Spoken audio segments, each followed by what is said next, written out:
கேள்வி ஒன்றாக இருந்தாலும் பதில் எப்படியா இருக்கும்? ஆளுக்கு ஏற்ற மாதிரி மாறுபடும். நேரில் வந்துட்டா என்ன பண்ணிடலாம்? எல்லா கேள்வியும் கேட்டு தெளிவாக, அதுக்கு தான் சத் சங்கம். என்னுடைய நோக்கம் எல்லாம் மனிதர்கள் எல்லாம் மகிழ்ச்சியாக இருக்கணும், அவ்வளோதான். துரோகிகளை எப்படி பார்க்குறீங்க? முதல்ல துரோகம்னா என்ன அப்படின்னு கேட்டிங்கன்னா, இதை செய்கிறேன், இதை செய்ய மாட்டேன், இப்படி இருப்பேன், இப்படி நடந்துக்க மாட்டேன்னு சொல்லிட்டு அதுக்கு அகென்ஸ்டாக போனால் துரோகம் தான். நான் வரேன்னு சொல்லிட்டு வராமல் போனால் கூட துரோகம் தான்.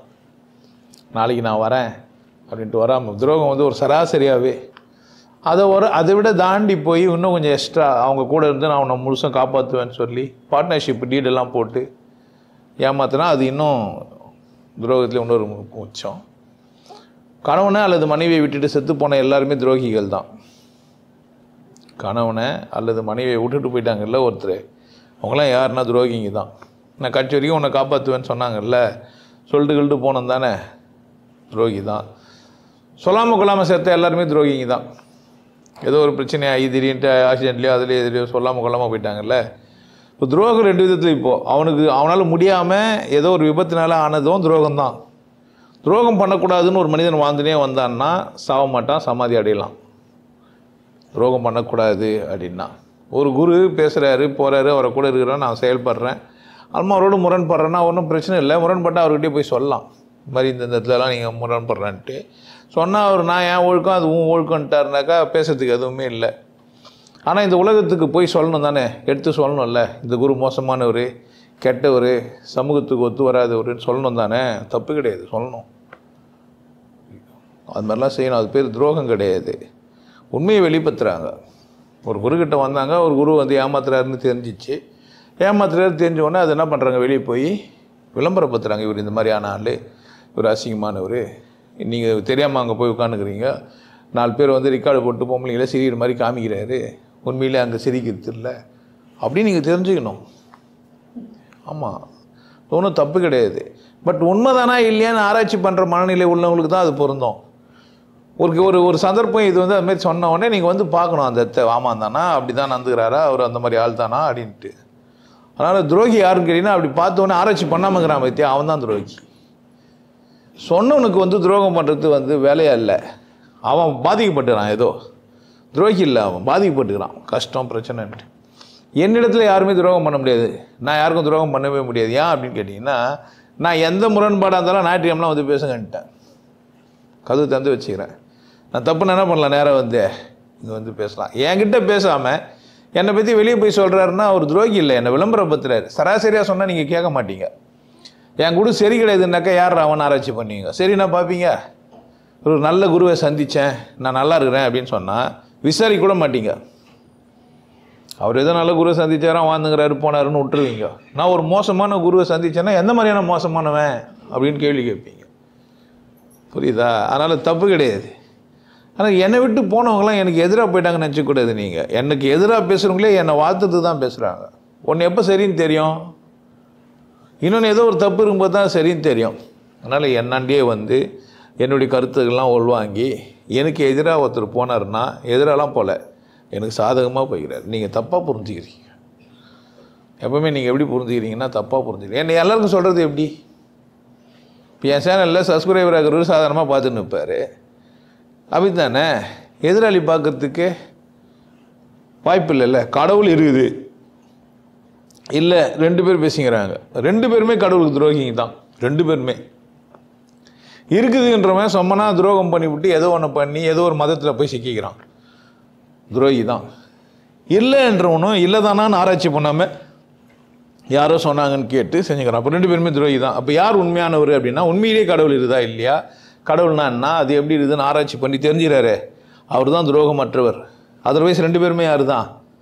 துரோகிங்க தான். நீங்கள் துரோகிங்கன்னா நல்லவங்களாக இருப்பாங்க, கெட்டவங்களாக இருப்பாங்களாம் கிடையாது. ஒன்றே முழுமையாக தெரிஞ்சிக்காத யாருமே யார் தான்? துரோகி தான்.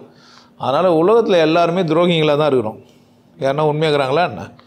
உண்மையாக இருந்தால் இந்த பேச்சு கடமே இல்லவே இல்லை. அதனால் எனக்கு பார்க்குறதுக்கு ஒன்றுமே இல்லை. ஏன்னா நான் துரோகம் பண்ணாதவன், எனக்கு பிரச்சனை இல்லைன்னும் போது எனக்கு யாரும் துரோகம் பண்ண முடியவே முடியாது. நான் டாய்லெட் கழுவும்போது ஃபோட்டோ எடுத்து போட்டுக்கிறார் ஒருத்தருன்னா, இவர் எப்போவுமே இப்படித்தான் இருப்பார் நீங்களும் நினச்சிங்கன்னா பாவம் தான். அப்படி தானே? இல்லை மேக்கப்லாம் இருக்கிறதெல்லாம் பார்த்துன்னுக்கிறீங்க, எப்போவுமே இப்படித்தான் இருப்பார்னாரும் பாவம் தான். சில பேர்லாம் கேட்ட உங்களை எங்கேயும் பார்த்த மாதிரி இருக்குது, நீங்கள் யார், நீங்கள் சிவகி தானே? ஆமாம் தெரியலையா உங்களுக்கு? இல்லைங்க நீங்கள் மாலையெல்லாம் போட்டே வீடியோ பார்த்துருந்தானா, மாலை இல்லாமல் இருக்கிறீங்கள, அதனால் எனக்கு சந்தேகம் வந்துச்சு. அதுக்கு மாலை போட்டுனே தெரிஞ்சுன்னு முடியும், புரியுதா? அப்போ ஒன்றும் அது தப்பு ஒன்றும் இல்லையே, கன்ஃபியூஸாக தானே ஆகுறாங்க. அதனால் என்கிட்ட வந்து என்னை புரிஞ்சிக்காமல் ஏதோ ஒன்று பேசுகிறாங்கன்னா தப்பு இல்லை, அவங்க அங்கேயே நிற்கிறாங்க.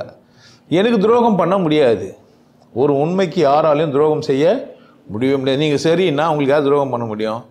அவங்களே அவங்க மண்ணெத்து கொட்டிப்பாங்க, இல்லை விட்டு ஓடுவாங்க, இவ்வளோ தான் செய்ய முடியுமே தவிர உங்களுக்கு துரோகம் பண்ண முடியவே முடியாது. ரெண்டாவது, உங்களை பற்றின குற்றச்சாட்டுகளை வைக்கிறாங்கன்னா ஒரு மிரராக இருந்து உங்களை காட்டுறாங்க, நீ தப்பு செய்கிறன்னு. தப்பு கிடையாது, நீ தப்பாக இருந்தால் சொல்லு, தப்பு இல்லைனா நான் அப்படி தான் இருப்பேனே சொல்லு. என்னை பற்றி யாரோ ஒரு துரோகம் பண்ணுறாங்க, ஏதோ என்னை பற்றி அவதூறு படுத்துறாங்க, என்னை பற்றி அசிங்கமாக பேசுகிறாங்கன்னா அது உண்மைதானான்னு பாரு. இப்போ அவதூறு பேசுகிறவங்க ஒரு ஒன்றும் பேசுகிறாங்கன்னா நீ யோசிச்சு பாரு, நான் பேசுறதுலேருந்து எதை எடுத்து அவங்க அவதூறுன்றாங்கன்ட்டு. சிவவாக்கியம் செக்ஸ் வாக்கியமாக மாற்றிடுற. ஆமாம் தானே, செக்ஸை பற்றியும் பேசி தானேங்கிறேன். இது ஒன்றும் அவதூறு இல்லையே, உண்மையை தான் சொல்கிறாங்க, பொய் ஒன்றும் கிடையாது. சிவவாக்கியம் செக்ஸும் அதில் பேசிக்கிறாரு தானே. செக்ஸ் இல்லாமல் சிவவாக்கியம் வந்தாரா?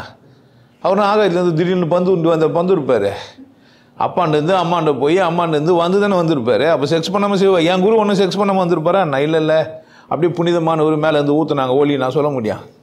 அப்படிலாம் கிடையாது. அப்போ செக்ஸோ வைக்கிறதுல செக்ஸ் இருக்கும், அதையும் எடுத்து பேசுகிறேன். அதனால் அவர் அப்படி அந்த கோணம் மட்டும் அவருக்கு பிடிச்சிருக்குது. இங்கே வந்து பேசினா ஆமாம் தானே சொல்ல போகிறேன். அதனால் துரோகம் பண்ண, உண்மைக்கு துரோகம் பண்ண முடியவே முடியாது. உண்மைன்னு புரிஞ்சிச்சானா ஒரு கணவன் மனைவிக்கோ மனைவி கணவனுக்கோ துரோகம்னு நினைக்கிறதுனால தான் துரோகமே தவிர அதர்வைஸ் துரோகம் பண்ண முடியாது. துரோகம்னா என்ன? தெரியாமல் பாலில் விஷம் கலந்து கொடுத்து தான் துரோகம், அப்படித்தானே? தெரியாமல், அதாவது அந்த கணவனுக்கு தெரியாமல் அந்த பொம்பளை செஞ்சால் துரோகம். தெரியவே தெரியாது, பால் பொங்குச்சு, பள்ளி வந்துச்சு, செத்து பாய்சன்ட் ஆயிடுச்சு, அந்த பொம்பளைக்கு தெரியாது, அந்த பால் கொடுத்து அந்த மனிதன் செத்துட்டார். துரோகமாக பண்ணாங்க, அது பேர் அறியாமல். எனக்கு துரோகம் பண்ணுறவங்கலாம் அவங்க துரோகம் பண்ணலாம் நினச்சினுக்கலாம். என்னை பொறுத்த வரைக்கும் முட்டாளாகிறான், அறியாமல் இருக்கிறான், புரியாமல் இருக்கிறான், அவனுக்கு தெரிஞ்சிக்கல, அவன் ஏதோ தப்பாக புரிஞ்சுக்கிறான். என்னை கூடவே இருந்தும் கூட என்ன சரியாக புரிஞ்சிக்கல, இல்லை அது மாதிரிலாம் மிரட்டினா பயந்துருவேன்னு நினச்சிக்கிறான். இப்போ இது மாதிரிலாம் சொன்னோம்னா அவர் அசிங்கமாயிடுவாருன்ட்டு. இந்த மாதிரி சொன்னால் எனக்கு எதிராக நிறைய பேர் உருவாவாங்கன்னு கூட நினச்சினுக்கலாம். கடவுள் சித்தம் தானே, உருவானாங்க. இப்போ நான் ஒரு திருச்சிற்றம்பலத்தை சொன்ன உடனே நிறைய பேர் எனக்கு எதிராக உருவானாங்க. இன்னும் இப்போ கேஸ் முடியலையே, வழக்காட வரவே இல்லையே. அப்போ எங்கே உருவானவங்கெல்லாம் எங்கே? பொய் சொல்கிறாங்க. நான் திரும்ப அதை பேசி தானே இருக்கிறேன். சொல்கிற மாதிரி சொல்லாத, திருச்சிற்றம்பலம் உயர்வான வார்த்தை இப்போவும் சொல்கிறேன். என்னுடைய ஸ்டாண்ட்லேருந்து நான் மாற்றிக்கவே இல்லையே. மதங்கள்லாம் அசிங்கமானது, சடங்கெல்லாம் தேவையில்லாதது, இன்றைக்கி கூட சொல்கிறேன் அதை. ஆனால் மதத்துக்குள்ளே போய் சடங்கு என்னென்ன தப்புன்னு நான் முதல்ல சொல்லின்னு இருந்தேன், இப்போ சொல்லலை. ஏன்னா பொது வழியில் சொல்லாத, அது குற்றமாக இருக்கலாம், அசிங்கமாக இருக்கலாம், தப்பாக இருக்கலாம், என்ன பண்ணாத, நீ நான் அறையில் சொல்லிக்கோன்றான். அதுதானே ஜட்ஜ்மெண்ட்டு. அப்போ கரெக்ட் தானே, மனசுக்குள்ளே போய் பண்ணேன். ஆனால் இப்படி சொல்லும்போது மத சடங்கெல்லாம் அசிங்கமானது, நான் எந்த சடங்குனே நான் சொல்லலை. ஏதோ ஒரு சடங்கு சொல்லும்போது அந்த சடங்கு செய்கிறவனுக்கு வலிக்குது, அவன் ஒரு கூட்டமாக உருவாகுறான். இது எப்படி துரோகமாக முடியும்? அதனால் எனக்கு எதிராக பேசுகிறவங்க யாரும் எனக்கு துரோகிங்களாக ஆக வாய்ப்பே இல்லை. நான் உண்மையாக இருக்கும்போது எனக்கு துரோகம் பண்ண என்ன பண்ண முடியும்? துரோகம் நான் ஆமாம் தானே. குடிப்பியானா ஆமாம் குடிப்பேன், டான்ஸ் ஆடுவேன்னா ஆடுவேன், அர்த்தம் முன்னாடி கூட டான்ஸ் ஆடுவேன்னா டான்ஸ் ஆடுறவங்க கேப்ரா டான்ஸில் இப்போ ஏதோ ஒரு கிளப்புக்கு போகிறேன், அங்கே கேப்ரா டான்ஸில் வந்து ஆடிக்கிறாங்க, நானும் போய் ஆடுறேன்னா அவங்க அடுத்தவங்க மனைவியாக கூட இருப்பாங்க. எனக்கு நான் வந்து ஆடுறதுக்கான சந்தர்ப்பம் கொடுத்துக்கிறாங்க, ஆடிக்கிறேன், அவ்வளோதானே. வாய்ப்பு இது தானே. உன் பொண்டாட்டி ஆட விடணும் போது தான் என் பொண்டாட்டி நான் ஆடணுன்னா நானாக போய் சொல்ல முடியும்? நீ தானே சொல்லி என்ன பண்ணா? அதனால் எனக்கு யாரும் துரோகம் செய்ய முடியாது. எனக்கு யாருன்னா துரோகம் செய்கிறாங்கன்னு நீங்கள் நினச்சிங்கன்னா நீங்கள் தான் பாவம். ஏன் அவங்க சொல்கிறதுல ஏதோ உண்மை இருக்குதுன்னு நினைக்கிறீங்க, இல்லைன்னா பண்ண மாட்டீங்க, அதை பற்றியே அக்கறையே எடுத்துக்க மாட்டீங்க, அந்த பக்கம் பார்க்கவே மாட்டீங்க. ஆமாம் தான் சொல்லிட்டு போகிறேன், என் குரு வித்தான்னு கமெண்டே ஆகுதுண்ணா. அது கூட அது உங்களுக்கே புரியும் தானே. யாரோ ஒருத்தர் நம்மளை விளம்பரத்தை பார்த்து சேனல் போடுறான்னு போயிட வேண்டியது தானே. உங்களுக்கு ஏன் வழி இதுன்னா எங்கேயோ உங்கள் ஓரத்தில் ஏதோ ஒட்டி வச்சுக்கிறீங்க. என்னை பற்றி அவதூறாவோ அசிங்கமாவோ ஒருத்தர் பேசுனா நீ ஏன் காது குத்து கேட்டுனுக்கிற? ஒரு கால் இருக்குமோ, ஒரு கால் இருக்கலாம் இல்லை, 2 காலோடு இருக்கிறேன்ற நான். ஒரு கால் இருக்குமோலாம் கிடையாது, 2 காலோடவே சொல்கிறேன். நான் என்ன பண்ணுறேன், நான் இருக்கிறேன். வாழ்தலை நிமித்தம் எனக்கு ஏதோ சம்பவங்கள் நடந்துன்னு தான் இருக்கும். நான் போவேன், சிரிப்பேன், எனக்கு ஒரு மச்சின் இருப்பா விளையாடுவேன், இல்லை என் மாமா பொண்ணு அத்தை பொண்ணு இருப்பா விளையாடுவேன், எல்லாம் தான் செஞ்சுன்னு இருப்பேன். அப்படியே கண்ணு மூடின்னு நான் ஒன்றும் ராமர் கிடையாது. ராமர் எப்படி இருந்தாலும் நமக்கு தெரியவும் தெரியாது. ராமர் எப்படி இருந்தாலும் நமக்கு தெரியவும் வர தெரியாது, அவசியமும் இல்லை. என் வாழ்க்கை என்னோட சம்மந்தப்பட்டது. நான் சம்மந்தம் இல்லாதவங்கள போய் எதனா பண்ணால் தான் தப்பு. நீயாவே பைசா குத்தலாம் கூட சம்மந்தம் இல்லாத ஆளுன்னு கூட ஏற்பாடு பண்ணிக்கலாம். அது என்ன தான் போய் சொல்லி ஏமாத்தினாலும் ஏற்பாடு பண்ணாலும்னா தான் ஆகும். அது வெளிப்பட்டு தான் தீரும். அதனால் எனக்கு துரோகம் பண்ணல, எனக்கு போய் வெளியெல்லாம் பண்ணல, ஏன்னா விளம்பரப்படுத்துகிறாங்க. அப்படியே அவங்களுக்கு துரோகம் பண்ணிச்சா இங்கே வந்துடுவாங்க, இங்கே வந்து உட்காந்துருப்பாங்க, இங்கே வந்து என்ன பண்ணுவாங்க கேட்பாங்க. நான் சத்சங்கத்தை வந்து க்ளோஸ் பண்ணிட்டேன், தேவைப்பட்டவங்க தான் வரணும், அட்லீஸ்ட் ஒரு 100 ரூபாய் டிக்கெட்டு போட்டால் கூட நான் க்ளோஸ் பண்ணிட்டேன்னு அர்த்தம். 100 ரூபா தான் கொடுத்தா தான் உள்ளே வருவேன்னு சொன்னால் கூட, ஆனால் 100 ரூபாய் யார் வேணால் கொடுத்துட்டு வரலான்னா கூட 100 ரூபாய் கொடுக்க முடியாது, என்ன பண்ண முடியாது, வர முடியாது. இங்கே அது கூட கிடையாது, ஒரு பைசா கிடையாது. நீங்கள் எதுவும் காசுலாம் கொடுக்க தேவையில்லை, சும்மா என்ன பண்ணலாம், நீங்கள் உள்ளே வரலாம். 10 காசு கொடுத்துட்டு வரணும், 100 ரூபாய் கொடுத்துட்டு வரணும், 1000 ரூபாய் கொடுத்துட்டு வரணும்னு கிடையவே கிடையாது, ஃப்ரீ. முடிஞ்ச அளவுக்கு எதோ என்னால் கொடுத்து என்ன பண்ணுவேன், நான் ஏதோ பொங்கலோ ஏதோ ஒன்று இட்லியோ வடையோ சாம்பாரோ என்னால் முடிஞ்சது ஷேர் பண்ணிப்பேன்.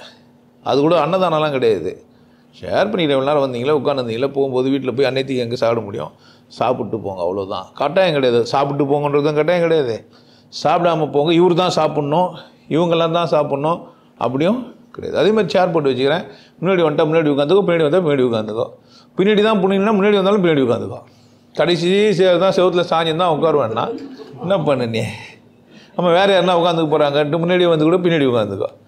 அதனால் துரோகம் பண்ணுறவங்கள பற்றி நான் நினைக்கிறதுக்கு வாய்ப்பு இல்லை. ஏன்னா எனக்கு செய்ய வேண்டிய வேலைகள் நிறைய இருக்குது. நான் நிறைய இதில் பேசின்னு இருப்பேன். பழிவாங்கும் உணர்ச்சி, பழிவாங்குதல், சண்டைக்கு போகிறது, உன் செயலை நீ மாற்றிடுற, திசை திருப்புறாங்க. நீங்கள் அவங்கள பற்றினா சிந்திச்சுன்னு இருந்தீங்கன்னா உங்கள் கட்டத்தை அடுத்த கட்ட வாழ்க்கையில் உங்களுக்கு வளர்ச்சின்றதே இருக்காது. அவங்களுக்கு நேரம் இருக்குது, அவங்க என்னை பற்றி பேசிங்கிறாங்க, சந்தோஷப்படுங்க. என்னை பற்றி பேசுகிறாங்கல்ல, உங்களுக்கு தான் என்ன தெரியும் தானே, அது ஏன் போய் பார்க்குறீங்க? இன்னொருத்தருடைய ஒப்பீனியனே உங்களுக்கு தேவையில்லையே. உங்கள் மனைவியை பற்றி இன்னொருத்தர் யாருன்னா ஒப்பீனியன் கொடுக்குறாங்கன்னா நீங்கள் சரியான கணவன் இல்லை. சரியான கணவனாக இருந்தால் என் மனைவியை பற்றி நீ சொல்ல வேண்டிய அவசியமே இல்லை. அவள் எப்படி இருந்தாலும் யார் தான் என் மனைவி போடான்னு சொல்லணும். அவன் தான் சரியான புருஷன், சரியான பொண்டாட்டியும் அப்படித்தான். நான் அவனை ஏன் சந்தேகப்பட்டு நீ என்ன சொல்கிறது, என் கணவர் அப்படித்தான் இருப்பார், ஜாலியாக தான் இருப்பாருன்ட்டால்னா என்ன பண்ண முடியும்? அப்போ சரியான மனைவி சரியான கணவனுக்கு பிரச்சனை கிடையாது. என் கணவன் இப்போ சினிமா நடிகர் ஒருத்தர் 4 பேரோட நடிச்சுட்டு வருவார், பொண்டாட்டி சந்தேகப்பட்டு இருந்தால்னா இதெல்லாம் சந்தேகப்படுறது நடிச்சுன்னு தான் இருப்பார் அவர். அதானே அம்மா வந்து சிவாஜி கணேசனை பற்றி போய் அந்த அம்மா கிட்ட போய் உங்கள் வீட்டுக்கார அவங்கள கூட நடிச்சுக்கிறாரு, இவங்கள கூட எப்படி கட்டி பிடிச்சிங்கிறாரு, அந்த படத்தில் இவ்வளோ தூரம் உறவாக இருந்தாங்க, இவ்வளோ தூரம் படத்தில் இருந்தாக்கா அந்த அக்கா என்ன சொல்லுவாங்கன்னு நினைக்கிறீங்க? அத்தனையும் நடிப்புன்னுவாங்க. உண்மையாக இருந்தால் கூட அப்படித்தானே. நீ ஷூட்டிங்கில் போய் பார்த்தங்க, ஷூட்டிங்கில் மட்டும் இல்லைங்க, அதுக்கப்புறமாலாம் கூட கேரவனில் ஒன்றா தான் இருந்தாங்க, ரூம்லாம் போட்டு ஒன்றா தங்கியிருந்தாங்க, தங்கிருமே உனக்கு என்ன பிரச்சனை தானே கேட்பாங்க. அதானே அவங்களுக்கே லெவல் மாறுது. ஒரு மனிதனுடைய வாழ்க்கை தரம் மாறும்போது எல்லாம் தான் நடக்கும். இதை பற்றி பேசுறதுக்கான ஆளுங்க அப்போ என்னை பற்றி பொறாமையோ அல்லது என்னை பற்றின விஷயமோ ஒருத்தர் போடுறாங்கன்னா நான் வளர்ந்துருக்கிறேன்னு அர்த்தம். நான் என்ன பண்ணிக்கிறேன், வளர்ந்துருக்கிறேன். நீங்கள் என்னை பற்றின வீடியோ யாரோ என்னை பற்றி அவதூறு பேசுகிறாங்கன்னா அந்த மாதிரி ஒருத்தர் பேசுறதுக்கு தகுதியாக நான் வளர்ந்துருக்கிறேன். அதை புரிஞ்சுக்கணும். எனக்கு துரோகம் பண்ண முடியாது. ஏன்னா அவர் குழம்பிட்டுக்கிறேன். நேரம் இங்கே வந்தால் தானே, இங்கே வந்து கேட்கறது அங்கே பேசினாரவே தப்பு தான். இது அடிப்படை உங்களுக்கு தெரிஞ்சிச்சுன்னா நான் என்ன நினைக்கிறேன்ற கேள்வி உங்களுக்கு தேவையே இல்லை. நான் நினைக்கிறதுக்கு நேரம் எங்கே இருக்கும்னு நினைக்கிறேன். வந்தேன் சத்சங்கத்தினா திரும்ப போகணும், அடுத்தடுத்த வேலைங்க இந்த நேரம் இருக்குது, வேறு செய்யணும்ல. நைட்டு வருது, சரக்கு அடிக்கணும், சைடிஷ்க்கு தான் கேட்கணும். குத்தாங்கன்னா கூட சாமியார் சைடிஷ் பற்றி பேசுகிறாருன்னா ஆமாம் சைடிஷ் சாப்பிட்ற சாமியார் இவர், என்ன பிரச்சனை? ஆமாம், ஆனால் வாழ்க்கையை வாழ வந்துக்கிறாரு, வாழ்கிறாரு. உனக்கு தர ஞானத்தில் எதனா குறை வந்தால் சொல்லு, 3வதுக்கான விழிப்பு இல்லை சொல்லு, கடவுள் பற்றின பேச்சில் எதனா தப்பு இருந்தால் சொல்லுது. ஒரு பிள்ளை பக்கத்தில் வந்தால் என்ன துடிக்குதுன்னுங்கிறான், எது துடிச்சா எனக்குண்ணா வாழ்ந்தால் அது நடக்குது, அவ்வளோதானே. நேராக வா, நேராக வந்து என்ன பண்ணு பேசு. இன்னைக்கு காலையில் கூட ஒரு நண்பர் சொன்னார், யாரோ ஒருத்தர் பற்றி வீடியோ போட்டிருந்தீங்களா, அது ஏன் போட்டீங்க? மனசு சஞ்சலப்படுறேன், எதுக்கு அவன் வீடியோ ப்ரைவேட்டாக பண்ணி வச்சுக்கிறேன். உங்களுக்கு ஒன்றா பார்க்கணுன்னா என்ன பண்ணுங்க, தனியாக பார்த்துங்க, இது ஒன்றும் பிரச்சனை இல்லை. சில விஷயங்களை பப்ளிக்காக பேசக்கூடாதுன்னு இந்த சமூகம் எதிர்பார்க்குது, அதனால் என்ன பண்ணுறது இல்லை, பேசுறதில்லை. நான் பேசுறது அவங்க சொன்னா சொல்கிறாங்கன்னா இப்போது என்னை விளம்பரப்படுத்துறதுக்காகவே வேணும்னு என்னை தப்பாக சொல்லலாம் தானே. அது எப்படி அப்போ எனக்கு உதவியான ஒன்றுமே பண்ணாமல் கம்முன்னு வீடியோவை கம்முன்னு பார்த்துட்டு போகிறவங்கள விட ஒருத்தர் எடுத்து பொறுப்பாக வீடியோவை கட் பண்ணி கூட இன்னொரு வீடியோவை போட்டு போடுறாருன்னா எவ்வளோ புனிதமானவர் அவர். அவரை பற்றி நான் எப்படி வெறுப்பாவேன் இல்லை? எல்லா வீடியோக்கும் கமெண்ட்டை போட்டு வந்து நாங்கள் என்ன கேட்கணும், உங்கள் வீடியோ அத்தனை வீடியோவுக்கு நான் கமெண்ட் போட்டுக்கிறேன், ஒரு வீடியோக்கு நான் கமெண்ட் போடாத வீடியோ இல்லை அப்படின்னு உன்னால் சொல்ல முடியுமா? முடியாது இல்லை. அப்புறமா என்ன, ஒருத்தர் வேலையை எடுத்து அழகாக எனக்காக என்னை பற்றின விஷயங்களை எடுத்து ரைட்டோ ராங்கோ பேசுகிறாருல, என்னை பற்றி சிந்திக்கிறார். கடவுளை திட்டுறவனும் கடவுளை நேசிக்கிறான் தானே. கடவுளை எப்போ திட்டுறான், இருந்தால் தானே திட்டுறான், எல்லாம் திட்டுவான். நான் கடவுளை ஒரு நிலை முன்னேறும் போது நம்மளை பற்றி அவதூறு பேசுறதுக்கு 10 பேர் வரணும். இல்லை எப்படி தெரியுவேன்? ஒரு திருச்சிற்றம்பலை பற்றி தப்பாக பேசணுன்னு ஒன்று தான் ஒரு 20,000 சப்ஸ்கிரைபர் டக்குன்னு வந்தாங்க. ஒரு மதத்தை பற்றி தப்பாக பேசணுன்னு ஒன்று தான் ஒரு 20,000 பேர் சப்ஸ்கிரைபர் ஏறுறாங்க. இப்போ அந்த மாதிரிலாம் சொன்னால் தானே என்ன மாதிரி இன்னும் ஒரு 4 துரோகிங்க உருவாகி இன்னும் ஒரு 4 வீடியோ போடணும். என்னை கேட்டால் என்ன கேட்கறத விட நீங்களும் ஒரு துரோகியாக மாறி என்ன பண்ணுங்க, ஒரு வீடியோவை கட் பண்ணி இவர் இப்படி தான் நம்ம அன்பாக அவரை கட்ட போனால் கூட வெறுப்பாகி வெளியே தேத்திடுவார் அப்படின்ட்டு நீங்களே என்ன பண்ணலாம், போகலாம். நீங்கள் எவ்வளோ நெருங்கி வந்தாலுமே நீங்கள் செய்கிற குற்றத்தை சொல்கிறதுக்கு நான் தயங்கவே மாட்டேன். உங்களுக்கு மூஞ்சி லட்சம் மாதிரி ஆகிடும். நம்ம அவ்வளோ பக்கத்தில் வந்து நெருக்கமாக உட்காந்துங்களான்னு நினச்சாக்க குற்றவாளின்னு சொல்லி தேத்திட்டானே நான் என்ன பண்ண முடியும். அதனால் வெறுப்பாகி நீங்கள் ஒரு வீடியோவும் போடுங்கன்றேன் நான். அதனால் உண்மை துரோகம் பண்ண முடியவே முடியாது. துரோகம் பண்ண முடியாது. ஆல்ரெடி நீ கடவுளுக்கு மட்டும் தான் துரோகம் பண்ண முடியும். மேலும் சொல்கிறேன், நீ உனக்கு தான் துரோகம் பண்ணிக்க முடியும். இன்னொருத்தருக்கு துரோகம் பண்ண முடியாது. உன் நேரம் வீணு. அதனால் பாவம் அவங்க காலத்துக்கு துரோகம் பண்ணுறாங்க, வாழ்க்கைக்கு துரோகம் பண்ணுறாங்க, உண்மைக்கு துரோகம் பண்ணுறாங்க. உண்மைக்கு துரோகம் பண்ணால் தண்டனை உண்டு. ஒரு நல்ல மனுஷனை போயிட்டு சொல்லிட்டாரு சிவவாக்கியரியா, கம்முன்னு சிவசிவான்னு ஒருத்தன் போகிறான், அவனை கல்லு தைச்சாக்கா தண்டனை உண்டு உனக்கு. ஒரு நாய் சும்மா கல்லு தைச்சா நாய் ஒன்று எதுவும் பண்ணாமல் போகலாம். ஒரு மரத்தோட இலையை சும்மா கிள்ளினா கூட உனக்கு தண்டனை உண்டு. ஒரு இலை இதில் சும்மா நடந்து போகிற செடி இருக்குது, டப்புக்குன்னு கிள்ளிட்டு போயிட்டல்ல, தண்டனை உண்டு. ஏன் கிள்ளின? சாப்பிட போகிறனா கிள்ளின. கொன்றால் பாவம் தின்றால் தீரும். ஏதோ பர்பஸ் இருக்கும் அவங்க லைஃப்பில். ஐயா எப்படியும் விளம்பரம் பற்றாமல் விடுறது இல்லை இருக்கலாம். இல்லை ஐயா டெய்லியும் வாரம் பேசிக்கிறாரு, பாவம் ஓய்வு எடுட்டும். இது மாதிரிலாம் யாருமே போகாமல் விட்டா ஓய்வாக இருப்பாங்கன்ற நல்ல எண்ணத்தில் கூட அவங்க செஞ்சுருப்பாங்க. நீங்கள் என்ன பண்ணணும்? அப்போ இந்த வீடியோலாம் பார்த்துட்டு ஐயோ இவ்வளோ மோசமானவனுக்கு என்ன பண்ணக்கூடிய சத்சங்கெல்லாம் போகக்கூடாது, இவ்வளோ மோசமானவனாங்கிறான், அதுமாதிரி யாருமே வரல, நானே என்ன பண்ணுவேன்ப்பா அந்த வீடியோ வேலை செஞ்சிச்சு சிவா கடவுள் மேலே நம்ம பாரத்தை போட்டு நம்ம ஓய்வு எடுக்கணும் பொழுதுன்னு போய் என்ன பண்ணுருவேன், ஓய்வு எடுப்பேன். அது வரைக்கும் நான் ஓய்வு போகிறது இல்லை. சத்சங்கத்துக்கு ஒரே ஒரு ஆள் கூட வராத போது கேமராமேனை மட்டுமே வச்சுன்னு பேசினாள் நான். அவர் சீடனாகவும் இருந்தார், கேமராவும் எடுத்தார், 2 வேலையும் செஞ்சார். 2 பேர். என்னங்க ஏன் நம்மள்ட்ட பேர் பரவாயில்ல நீ ஆன் பண்ணு நான் பேசிக்கிறேன் அப்படி இருந்துட்டு வந்த ஒரு ஆளுக்கு 4 பேர் வந்தால் போதாதா? அந்த 4 பேரும் நிற்கிறதுக்கு ஒருத்தன் பேசிட்டான்னா பெரிய ஆள் தானே அவன். இங்கே வர 4 பேரும் நிறுத்துறான்னா அப்போது நீ இப்போ ஆரம்பிக்கிற எதிர்த்து பேசுகிறவங்களை பற்றி என்ன நினைக்கிறேன்ட்டு. அடுத்தது நீ என்ன பண்ணுவ? அடுத்த கட்டத்துக்கே அந்த பக்கம் போவ என்ன தெரியும், ஒருத்தர் 4 மாதம் இன்று நீ நாளைக்கு நான்ற மாதிரி சக்ஸஸ்ஃபுல்லாக ஆகிட்டேன்னு அர்த்தம். ஏன் அந்த வீடியோவை போய் பார்க்குற ஆரம்பிக்கும் போது உனக்கு தெரியுதில்ல, நல்லா இருக்குதுன்னா கேட்டுக்கொண்டேன், நல்லா கட் பண்ணிக்கிறாங்க அப்படி சொல்லு, உங்களை பற்றி இவ்வளோ அசிங்கமாக பேசுகிறாங்க, நல்லா இருக்குது பார்க்கறதுக்கு, நீயே கூட 4 பேருக்கு ஷேர் பண்ணு.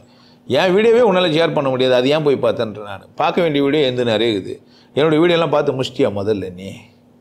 ஏன் அவங்க அது மாதிரி ஆளுங்கள்லாம் போய் பார்த்துட்டு ஏன் மனசு வலிக்குது உனக்கு? பார்க்கக்கூடாது. ஏதோ சொல்லுவாங்க, ஜாலியாக இருக்குது, டீச்சரை வச்சுங்கிறாருன்னுவாங்க, வச்சுங்கிறவங்க டீச்சருன்னுவாங்க, யாரையோ வச்சுப்பேன் நான், என்ன அதுதான் பிரச்சனை. அவனுக்கு கஷ்டம், அவனை யாரும் வச்சுக்கலன்ட்டு அதுக்கு சொல்லவும் சொல்லிட்டேன். கியூபாவுக்கு போயிட்டு வந்துடுறேன், உன்னையும் வச்சுக்கிறேன் அப்படின்னு. எந்த சத்சங்கத்தை நான் விட்டேன்னு கேட்குறேன். இங்கே வந்து கேட்டால் என்ன சொல்ல போகிறேன்? ஐயா நீங்கள் பொம்பளைங்களெல்லாம் வச்சுக்கிறீங்களே, எங்களை வச்சுக்கிட்டீங்கன்னா நான் மனசில் எல்லாருமே வச்சுக்கிறேன்டா, ஆனால் அவங்கள வேறு மாதிரி தான் வச்சுக்க முடியும், உன்னை எப்படி வச்சுக்கணும்னு சொல்லு, நான் அது மாதிரி வச்சுக்க போகிறேன். அப்படி தானே? இதில் மாற்றுக்கிறதே கிடையாது. நம்ம தான் வாழ்ந்துன்னுக்குறோம், காலம் மாறினே இருக்குது, எங்கெங்கேயோ போயின்னுக்குறோம், எல்லா விஷயமும் தெரிஞ்சு தானே இருக்கிறோம். அதனால் உண்மையை துரோகம் பண்ண முடியாது. அது நினைக்கிறது எனக்கு நேரமும் கிடையாது. எனக்கு கடவுள் நினைக்கிறதுக்கும் வாழ்க்கையை நினைக்கிறதுக்கும் என்னென்ன வந்தவங்கள வர்றவங்கள நினைக்கிறதுக்குமே நேரம் சரியாகுது. வந்து ஒரு 40 நாள் கோர்ஸுக்கு வந்துக்கிறாங்க, அவங்கள நினைக்கணும், அந்த பிள்ளைங்கள்லாம் ஒழுங்காக இருக்குதா, சாப்பிச்சா தூங்குதா, அவங்களுக்கு எதனா தெரியுதா, அவங்களுக்கு எதனா பேசணுமா, ஒரு மனநிலையும் எப்படி இருக்குது, இது வேலை எனக்கு சரியாகுது. அதை யோசிக்கிறதுக்கே நேரம் சரியாகுது. ஒரு 10-15 பேர் சாதாரணமாக தெரிஞ்சிட்டாங்க, எப்போ பார்த்தாலும் பாராட்டியில் கூட இது மெசேஜ் போட்டு டெலீட் பண்ணிடுறாங்க. பக்குன்னு இருக்குது, காலைல பார்த்தா எல்லாம் டெலீட் ஆகிட்டுக்குது, எதில் என்ன தெரியலையே, என்ன சொன்னாங்களோ, திட்டி வச்சாங்களோ, பாசமாக சொன்னாங்களோ, மிஸ் பண்ணிட்டுமே அப்படின்னு. அதுவே நமக்கு நேரம் சரியாது. இதை துரோகம் பண்ணுறவங்களை நினைக்கிறதுக்கு எங்கே நேரம் இருக்குது? அதனால் நான் நினைக்கிறதுக்கு நிறைய விஷயம் என்கிட்ட இருக்குது. அதனால் இந்த மாதிரி துரோகிங்களெல்லாம் எல்லாருமே துரோகம் பண்ணியிருந்தாங்கிறாங்க. என்னை புரிந்து கொள்ளாமன்றதெல்லாம் கிடையாது. இந்த உலகத்தை புரிந்து கொள்ளாமல் அவனை புரிஞ்சுக்காமல் வாழ்கிற அத்தனை பேருமே துரோகி தான். அவனே புரிஞ்சிக்கல, உயிராகிறான், உயிர்னா என்னன்னு தெரிஞ்சிக்கல. அப்புறமா உயிரை வந்து என்ன பிரயோஜனம்? அவனை விட ஒரு துரோகி உண்டா? உயிராகிறான், என்ன தெரிஞ்சிக்கல, அவன் உயிராகிறானான்னு தெரிஞ்சிக்கல, அவன் யாருக்கு துரோகி? அவனுக்கே துரோகி. இந்த கேள்வியே எழுப்பல. உங்கள் பாடத்திட்டத்தில் இல்லைன்னா நீங்கள் படிக்கல, பாடத்திட்டத்தில் இருக்கிறத மட்டும் தானே படிக்கிறீங்க, அதுவே துரோகம் இல்லையா? உண்மையிலேயே பாடத்திட்டம்லாம் சரிதானே கேட்டிங்களா? இந்தியான்னு ஒன்று இருந்ததா கேட்டிங்களா? அப்புறமா என்ன கேட்கவே இல்லை. அவனை என்ன சொன்னால் அப்படியே மனப்பாடம் பண்ணிட்டு அது சரின்னு வர ஊரெல்லாம் வர சொல்லுங்கிறீங்க. உங்களோட துரோகி உண்டா? அப்புறமா எங்கே எனக்கு துரோகம் பண்ணுறது? முதல்ல நீங்கள் உங்களுக்கு துரோகம் பண்ணால் தான் என்ன பண்ண முடியும். அதனால் அவங்களெல்லாம் நினைக்கிறது விட்டு நீங்களும் பார்த்து இந்த மாதிரி கேள்விங்களாம் கேட்குறது விட்டு என்ன பண்ணுங்க, உங்களுக்கு துரோகம் பண்ணாமல் வாழ்கிறது எப்படி? நம்ம நல்லா சம்பாரிச்சோமா, நம்ம வாழ்க்கையில் முன்னேறணுமா, கொண்டாடுறோமா, இந்த மனுஷன் பேசுகிறானே இந்த மனுஷனுடைய பேச்சு நமக்கு உதவுமா, என்ன உதவுமா, இவன் பேசுறதெல்லாம் சரியா அப்படிலாம் பாருங்கள். இன்னைக்கு கோட்டு கூட என்ன கற்றுக் கொடுக்குறவன் தான் மோசமானவன், கற்றுக் கொடுக்குறவன் தான் என்ன மோசமான மதவெறியன்கள்லாம் யார்? மதத்தை படிச்சுட்டுவன் இல்லை மதவெறி வருமா அவனுக்கு? புக்கை படிச்சுட்டு தான் வெறியாயிட்டுக்கிறான். வேறு என்ன அவனுக்கு தெரியும்? பார்த்தேன்னா கடவுள் வந்து சொன்னார் ஒருத்தனை வெட்டிங்க குத்திங்கன்ட்டு. அப்புறம் எதுக்கு வெட்டிக்கிறான் குத்திக்கிறான்? ஒருத்தர் போனாராம், ஒருத்தர் இன்னொரு 2 பேர் வந்து இஷ்டாங்களாம். இவர் ஒரு மதமா அவர் ஒரு மதமா? பார்த்தோன்னே நீ என்னானே? நான் மதம் பேரே சொல்ல. ஒரு மதத்துக்காரனு இன்னொரு மதத்துக்காரனுக்கு என்ன ஆகுது? அப்பா ஊரை சுற்றி புக்கை பச்சு கற்றுக்கிறோம் கிட்டே நான் ஒழுங்காக கற்றுக் கொடுக்குறேன், கொலை பண்ணிக்காதீங்கடா, சந்தோஷமாக இருங்க, ஒருத்தர் ஒற்றுமையாக இருங்க, நல்லா இருங்க, வாழ்க்கை இன்பமாக இருக்குது, பிறந்துட்டு செத்துருவேன், சத்துத்துனா என்ன, வாழ்றதுன்னா என்ன, எவ்வளோ தூரம் சந்தோஷமாக இருக்க முடியும், எந்துட்டு போடா, சும்மா ஏமாத்திங்கிறானுங்க, ஒழுக்கன்ட்டு அட்டன்ட்டு மட்டன்ட்டு என்ன பண்ணுறானுங்க, வாழை வெட்டியாக சும்மா சுற்றிங்கிறீங்க, சந்தோஷமாக இருக்குடா, நான் அதை விட்டானுங்க. என்னை பற்றி அப்படி சொல்கிறாங்க அப்படின்னா நான் வாழை வெட்டியாக இருக்காது சந்தோஷமாக இருக்குன்னு சொல்லுவேன். என்ன வந்து டான்ஸ் ஆடிட்டு போன நல்லா இரு, கொண்டாட்டமாக இரு, என்ன 2 கட்டியும் குடி, 3வது கட்டியும் குடி, என்ன சும்மா வா கொடுக்குறேன் காசு தானே, நீயும் நல்லா இரு நானும் நல்லா இருப்பேன். ரொம்ப பிரியா குத்த மாதிரி பேசிங்கிற. அதுவும் நான் வருமானம் தான் நான் பார்க்குறேன். சாயந்தரம் சம்பாதித்து அந்த வேலைக்கு வந்தேன்றனே, நான் நல்லா இருக்கணும், நீயும் அவ்வளோதான் ரூலு, நான் நல்லா இருக்கணும், நீயும் நல்லா இருக்கணும். நீ நல்லா இருந்துட்டு எனக்கு குடும்பத்தை இன்னும் சந்தோஷம். அப்புறமா அண்ணா இது வந்து யாருன்னா எப்படின்னா வெட்டி போடுவாங்க, வெட்டி கட்டி போட்டாலும் அதுதானே உண்மை. எவ்வளோ வெட்டி போட்டாலும் அதுதானே போட முடியும். அப்புறமா பொய்யா சொன்னால் அது அவங்க பிரச்சனை தானே, பொய்யாவும் சொல்லலாம், பொய் இல்லையே நம்ம தான், அப்புறமா நமக்கு எப்படி துரோகம் பண்ண முடியும்? அதனால் அதெல்லாம் நமக்கு ஒரு வழியும் இருக்காது, சந்தோஷமாக இருக்கும். வீகன்லாம் ஒருத்தர் போட்டார் காணாமல் போயிட்டார், இந்த மாதிரி நிறைய பேர் போட்டு காணாமல் போனவங்களாங்கிறாங்க. இன்றைக்கி நேற்று பார்க்குறது இல்லை, இதை விடலாம் நிறைய வீடியோலாம் போட்டுக்கிறாங்க, நீங்கள் இப்போ தான் புதுசாக பார்க்குறீங்க போல். பாவம் அதெல்லாம் காணாமே போயிடுச்சு அந்த சேனல்லாம், ஒன்றும் ஆரம்பிக்கவே இல்லை. அதெல்லாம் நல்ல துரோகிங்களெல்லாம் நான் ரொம்ப காலமாக பார்த்துன்னுக்கிறேன். வந்தவங்களாம் நிறைய பேர் வந்து ஓடி போனவங்களெல்லாம் பார்த்துக்கிறேன், தமாசான ஆளுங்கெல்லாம் பார்த்துக்கிறேன். ஒருத்தன் காலில் வந்து சொன்னாயா திட்டாதுன்ட்டு, அதுவும் குறிப்பாக இவரை மட்டும் திட்டாத அப்படின்னே சொல்லி அதுக்கு தான் நான் காலிலே ஊந்தேன்னா, காலில் வந்தே கேட்காத நான் எதிர்த்து பேசினவா கேட்க போகிறேன்? அதெல்லாம் சும்மா பேச்சு. நான் ஒரு உண்மையை பேசுகிறேன், திரும்பவும் சொல்கிறேன், நீ உன்னை மதி, உன்னை கொண்டாடு, உனக்கு நீ உண்மையாரு, உன்னை மகிழ்ச்சியாக வச்சுக்கோ, நீ சந்தோஷமாக இருக்க தான் போந்த. துக்கப்படுறன்னா உனக்கு எதுவும் தெரியல, துக்கப்படுற, எதையும் நீ ஒழுக்கன்னு பிடிச்சி வச்சுங்கிற, அதனால் நீ துக்கப்படுறதுக்கு எதுவுமே இங்கே இல்லை. உடல் வலி இருக்கும், கக்கா போகிற பேதியாகுது, வயிறு வலிக்கும், கடுக்கும், துக்கப்படுவேன். புள்ள வயிற்று வலி தாங்க, பாப்பில் புத்திக்கணும், வெயில் காலத்தில் நடக்க முடியாது, கஷ்டப்படுவேன். வேலை செய்கிற வேர்வை சேர்ந்தோம், கஷ்டமாக இருக்கும், துக்கப்படும். இதெல்லாம் வலி, துக்கம் இல்லை. புரியுதா நான் சொல்கிறேன்ட்டு? துக்கம்ன்றது நீயாவே கற்பனை பண்ணிப்பா, அப்படி தான் இருக்கணுன்ற, இப்படி தான் இருக்கணுன்ற. பொண்டாட்டி விட்டாள்னா போயிட்டாள்னா துக்கமாக இருப்பேன், அப்படியே முன்னே. யாருன்னா செத்துட்டாங்கன்னா துக்கப்படுவே, தப்பு இல்லை. நல்லா மனசார அழுதுட்டு மரணம் ஒரு இயல்பான விஷயந்தான் அப்படின்னு புரிஞ்சுன்னு வெளியே வா. வேறு வழி இல்லவே இல்லை. செத்துட்டா துக்கம் வரும், இல்லைன்னா கிடையாது. நான் துக்கப்படாதேன்னு சொல்லவும் முடியாது. கொஞ்ச நேரம் துக்கமாக இருந்துட்டு அழுதுட்டு என்ன பண்ணேன், வெளியே வா, அவ்வளோதானே. அப்படியே அங்கேயே துக்கப்பட்டுனே வாழ முடியாது, சந்தோஷமாக இரு.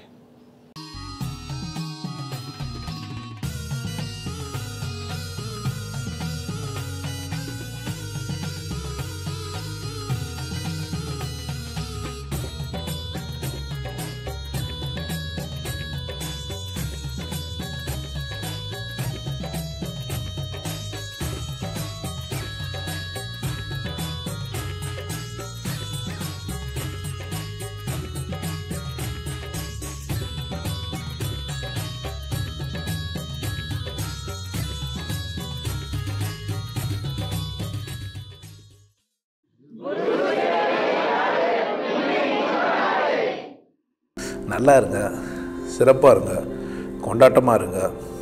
உங்களை நீங்கள் மதிப்பு மிகுந்தவராக மாற்றுறது உங்கள் கையில் தான் இருக்குது. நல்லா இருங்க. நான் ஒரு வாய்ப்பு என்னை பயன்படுத்திக்கலாம். நல்லது.